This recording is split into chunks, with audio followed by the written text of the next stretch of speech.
Homework 2.4, more on slopes, video 5. Homework due Friday, May 22nd, 2020 at 11:59 p.m. When I concluded the previous video, I noticed this still said 3, and I don't recall at the beginning of the video if I said video 3 or video 4.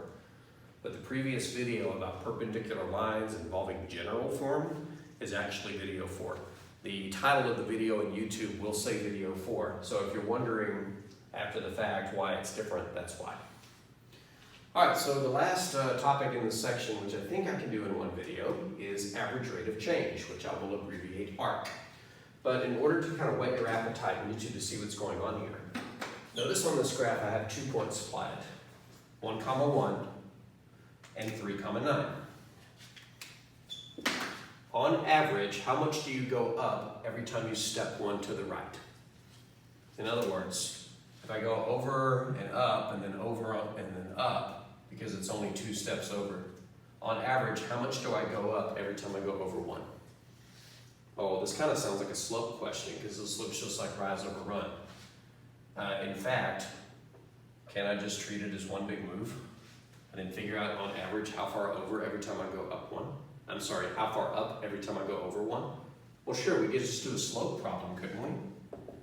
What's the slope here? Well, the second y minus the first y is 9 minus 1. Second x minus the first x is 3 minus 1. 9 minus 1 is 8, 3 minus 1 is 2. 8 divided by 2 is 4. Now I know that says 4, but if we think of it as 4 over 1, it answers the original question, which is if we go over 1, how far up do we go? And the answer is 4, because the slope is 4. Over 1 up 4, over 1 up 4. Or in one move, over 2 up 8. So why isn't this just slope? Well, because I didn't tell you that it was a line connecting these. I mean, it could be. It could be a line connecting them. Any 2 points can make a line. But when I put these 2 points up here, the function that I was using was not a linear function.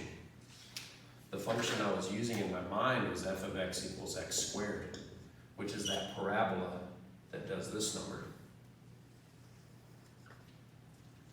Now, does that change the fact that to get from this point to that point, I can go over 1 up 4, over 1 up 4, and wind up there? No. So on average, on this parabola, to get from point 1 to point 2, I can go over 1 up 4, over 1 up 4. A rate of change is how much one value changes compared to another. You've heard rate of change, or you've seen it every time you drive, and your speedometer does this. You see the speed limit sign, and you're worried about the cop, glance down, and it says 45 miles per hour in a 30. Miles per hour is a rate of change. The number of miles changes according to the number of hours that have changed. 45 miles per hour literally means 45 miles over the course of 1 hour. This means a rise of 4 for every run of 1 on average. Over 1 up 4, over 1 up 4. So you can think of average rate of change as finding the slope between 2 points on any graph, not necessarily a line. And by the way, there's an infinite number of graphs that would connect these besides this one. So how do you define average rate of change? Well, in order to define average rate of change, you need 3 pieces of information. You need a function that is defining the path to connect one point to another. In this case, the path would be that parabola. You need a starting x and you need an ending x. So, if, let me erase the word if, and just start with the average rate of change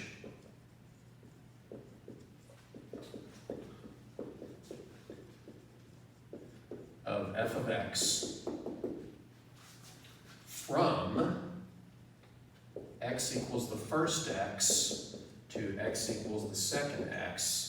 So in this case, it would be x equals 1 to x equals 3, because those were the x values, is, again, ARC for average rate of change.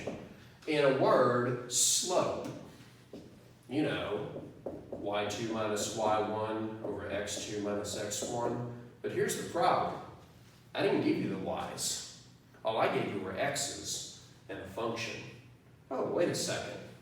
When you put an x into a function, doesn't it give you the y value? It does. So for the average rate of change formula, you're not given the y's, but you're given the information to calculate them. To get the second y, you put the second x into the function, and to get the first y, you put the first x into the function. So the formula for average rate of change is just the slope formula, but you have to manufacture your own y values. And again, what it represents is if you pick any 2 points on a graph, whether or not it's aligned, the average rate of change says, on average, what slope would you travel to get from one point to the other, even if you're not traveling in a straight line? So these are real easy to do. For example, let's say that f of x is the square root of x plus 1.